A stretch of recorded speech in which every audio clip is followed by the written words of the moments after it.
எல்லாரும் ஞானம் அடைகிறது அப்படின்னு சொல்லுவோம். ஞானத்தை அடைய முடியாதான், ஞானத்தை அறிய மட்டும்தான் முடியுமா? இப்போ நம்ம தூங்கி எந்திரிச்சதுக்கப்புறம் நம்ம வந்து கனவு கண்டோம் அப்படின்னு சொல்லி நம்ம சொல்கிறோம். நம்ம வாழ்க்கையில் நம்ம பார்க்குறது எல்லாமே வந்து கனவு தானா?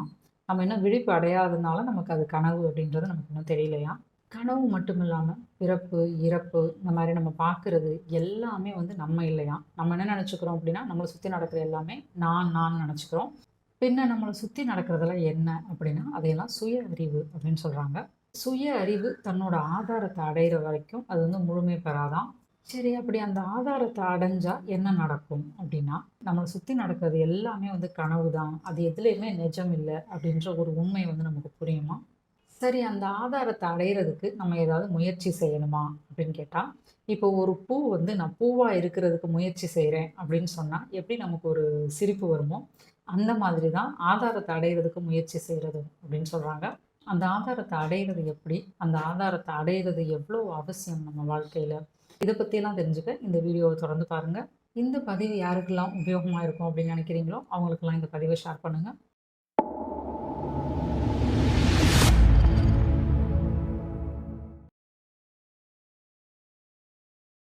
இன்னைக்கு நம்ம பார்க்க போகிற புத்தகத்தோட பேர் நீயே பரிபூரண நித்தியம். ஜிஎம் அப்படின்றவங்க எழுதின புத்தகம். யாரெல்லாம் தன் பிறவா முழுமையை அறிய விருப்பமுள்ளவர்களாக இருக்காங்களோ அவங்களுக்கு தான் இந்த புத்தகம் அப்படின்ற ஒரு இன்ட்ரொடக்ஷனோட ஆரம்பிக்குது. இந்த புத்தகம் 2 பகுதியாக இருக்குது. முதல் பகுதி வந்து ஜிஎம் அவர்களுடைய போதனைகள், அடுத்த பகுதி வந்து கேள்வி பதில்கள். இந்த புத்தகத்தை எழுதிய ஜிஎம் அவர்கள் வந்து ஒரு சயின்டிஸ்டாக இருந்திருக்காங்க. எப்போ வந்து தன்னுடைய பிறவா முழுமையை அவங்க வந்து உணர்ந்தாங்களோ, அதுக்கப்புறம் தன்னுடைய வேலையை விட்டுட்டு முழுமையான ஒரு அமைதியிலேயே ரொம்ப நாள் இருந்திருக்காங்க.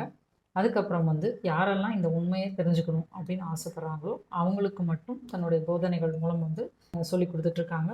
இந்த புத்தகத்தோட நோக்கம் என்ன அப்படின்னா, நம்ம யார் அப்படின்னு நம்ம தெரிஞ்சுக்கணும் அப்படின்னு ஆசைப்படுறவங்களுக்கும், விழிப்பு அப்படின்ற ஒரு விஷயத்தை பற்றி முழுமையாக புரிஞ்சுக்கணும் அப்படின்னு நினைக்கிறவங்களுக்கும் இந்த புத்தகம் வந்து பேருதவியாக இருக்கும். விழிப்புலையும் கனவுலையும் என்னெல்லாம் நமக்கு நடக்குதோ அது எல்லாமே வந்து தோற்றங்கள் அப்படின்னு சொல்கிறாங்க. தோற்றங்கள் எதனால நடக்குது அப்படின்னா, அணுக்களோட தொடர் வினையால் நடக்குது அப்படின்னு சொல்கிறாங்க.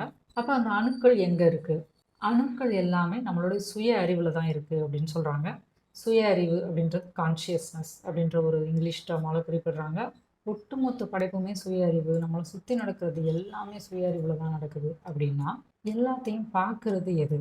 அப்சர்வர் அப்படின்னு சொல்லப்படுற பார்க்குறவர் யார் அப்படின்னா, அந்த பார்க்குறவர் தான் நான் யார் அப்படின்ற கேள்விக்கான பதில். யூ ஆர் தட் அப்படின்னு சொல்கிறாங்க. ஒரு பூ வந்து தான் பூவாக இருக்க முயற்சி செய்கிறேன் அப்படின்னு சொன்னால் நமக்கு எப்படி சிரிப்பு வருமோ, அந்த மாதிரி தான் என்னுடைய இருப்பை நான் வந்து அறியறதுக்கு நான் முயற்சி செய்கிறேன், ப்ராக்டிஸ் பண்ணுறேன் அப்படின்னு சொல்கிறதெல்லாம் வந்து சரியாக இருக்காது. நம்மளுடைய இருப்பை நம்ம அறியறதுக்கு அமைதியை உணர்ந்தால் போதும், உள்ளிருக்க அமைதியை உணர்ந்தால் போதும் அப்படின்னு சொல்கிறாங்க. இந்த அமைதியை உணர்றதை தவிர நமக்கு வேறு எந்த வேலையுமே இல்லையா. இந்த அமைதி தான் நம்மளோட குருவாம். அதுதான் தியானத்தோட ஆரம்பமும் கூட. இப்போ நம்ம எப்படி ஆபரணங்கள்லாம் போட்டுக்கிறோமோ, அந்த மாதிரி தான் நமக்கு அடையாளமாக சொல்கிறோம் இல்லையா, நம்மளோட பேர், ஊர், பதவி, இது எல்லாமே ஒரு ஆபரணங்கள் மாதிரி தான். அது எல்லாமே நம்ம இல்லை அப்படின்னு சொல்கிறாங்க. சரி, எதுவுமே நம்ம இல்லை அப்படின்னா மனம் அப்படின்றது என்ன அப்படின்னு நமக்கு ஒரு கேள்வி வரும். மனம் அப்படின்ற ஒன்று இல்லவே இல்லையா. நம்மளுடைய சுய அறிவில் எண்ணங்கள் மட்டும் தோன்றி தோன்றி மறைஞ்சிட்டு இருக்கான். இப்படி சுய அறிவில் தோன்றி மறைகிற அந்த தோற்றங்கள் எல்லாமே வந்து ஒளியோட பிரதிபலிப்பே அப்படின்னு சொல்கிறாங்க. நம்மளோட நான் அப்படின்ற அந்த இருப்பில் தான் நம்மளுடைய உடல், மனம், நம்மளை சுற்றி நடக்கிற எல்லாமே வந்து தோன்றி தோன்றி மறைஞ்சிட்ருக்கான். ஸோ இந்த இருப்பில் தான் எல்லாமே நடக்குது அப்படின்றது நமக்கு புரிஞ்சுது அப்படின்னா, இந்த இருப்பை நம்ம புரிஞ்சுக்கணும், அதை பற்றி நம்ம அறிஞ்சுக்கணும் அப்படின்னு சொல்லி நம்மளுடைய ஆர்வம் வந்து அதை நோக்கி போக ஆரம்பிக்குமா. உள்ளே இருக்கிற அமைதியை நம்ம உணரணும் அப்படின்றப்ப நமக்கு ஒரு கேள்வி வரும். அமைதி, மௌனம் ரெண்டும் ஒன்றா அப்படின்னு சொல்லிட்டு. இப்போ நம்ம வாயை மூடிட்டு மௌனமாக இருக்கிறோம் அப்படின்னா நமக்கு வந்து நம்மளை சுற்றி நடக்கிற எல்லாமே வந்து கேட்கும். ஆனால் பூரண அமைதியில் இருந்தால் நம்மளை சுற்றி நடக்கிற எல்லாமே அதே மாதிரி தான் இருக்கும். ஆனால் அந்த சத்தத்துக்கெல்லாம் நம்ம பாதிப்படைய மாட்டோம். கேட்டல் நிகழும், பாதிப்பு இருக்காது. செயல்கள் எல்லாம் தானாகவே நடந்துகிட்டே இருக்கும். இதை தான் பூரண அமைதி நிலை அப்படின்னு சொல்கிறோம். அறிவோட ஆரம்ப நிலை அப்படின்னும் சொல்கிறோம். இந்த அறிவோட ஆரம்ப நிலையிலே தங்கி நம்ம வந்து செயல்பட்டோம் அப்படின்னா நம்மளுடைய எல்லா கேள்விகளுக்குமான விடை வந்து நமக்கு கிடைக்குமா. அமைதியிலிருந்து தான் வடிவம், மனம், உணர்வுகள் எல்லாமே தோன்றுது அப்படின்னு சொல்கிறாங்க.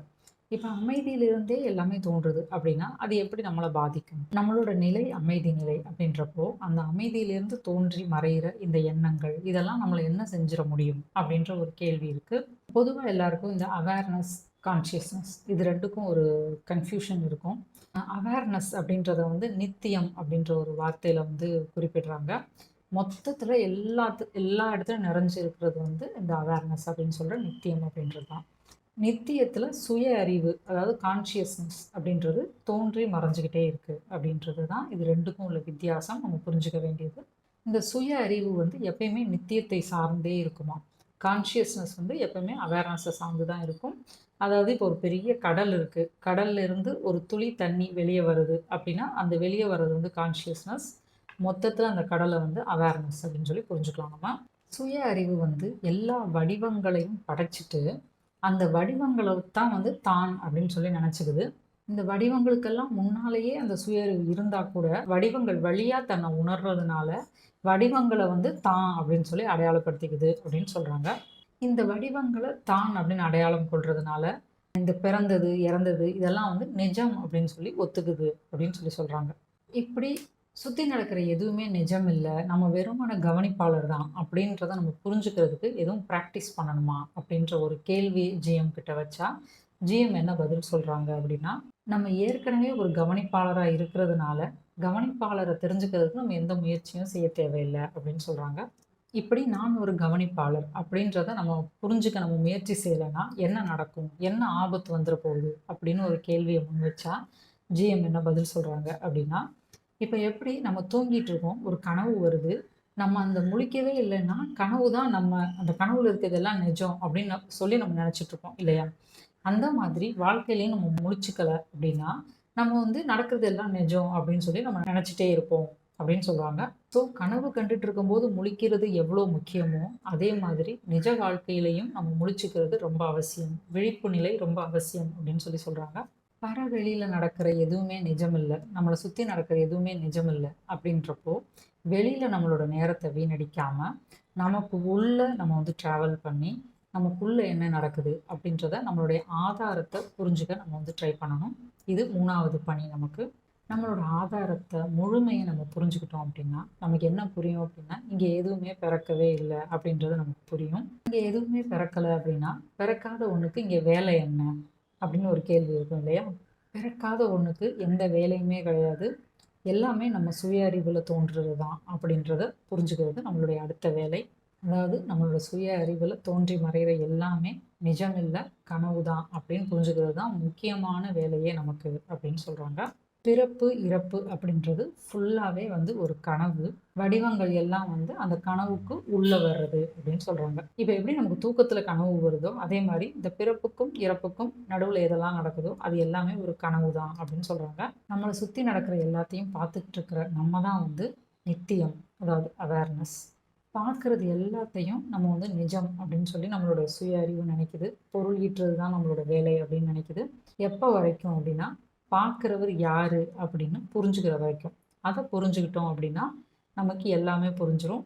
பார்க்குறவரு அப்படின்னு ஒருத்தர் இருக்காரு அப்படின்னு புரிஞ்சிருச்சு அப்படின்னா, அவர நோக்கி நம்மளுடைய ட்ராவல், அவர அறியிறது தான் நம்மளுடைய வேலை அப்படின்னு சொல்லி, அவர நோக்கி நம்மளுடைய பயணம் வந்து தொடர ஆரம்பிச்சுரும். இதையெல்லாம் தெரிஞ்சுக்கிறதுக்கு பெரிய சாதகம்லாம் செய்ய தேவையில்ல. கண்ண மூடிட்டு நம்மளுடைய அமைதிய நம்ம உணர்ந்தா போதும். அமைதியில நிலைச்சு இருந்தா போதும் அப்படின்னு சொல்றாங்க. மொத்தத்துல கன்க்ளூஷன் என்ன அப்படின்னா, ஆன்மீகம் அப்படின்றதே தன்னுடைய முழுமையை அறியறது தான் அப்படின்னு சொல்றாங்க. ஸோ தன்னுடைய முழுமையை அறியணும் அப்படின்னு ஆசைப்படுற எல்லாருக்கும் இந்த புத்தகம் வந்து ரொம்ப உதவியா இருக்கும். அவசியம் எல்லாரும் இந்த புத்தகத்தை வாங்கி படிச்சுட்டு உங்களுடைய கமெண்ட்ஸை வந்து ஷேர் பண்ணுங்க. இதே மாதிரி ஒரு அழகான பதிவோட நான் உங்களை மறுபடியும் சந்திக்கிறேன். வாசிப்பை நேசிப்போம், அன்பை சுவாசிப்போம், பிரபஞ்சத்தை அன்பால் நினைப்போம், அடுத்த தலைமுறைகளை காப்போம்.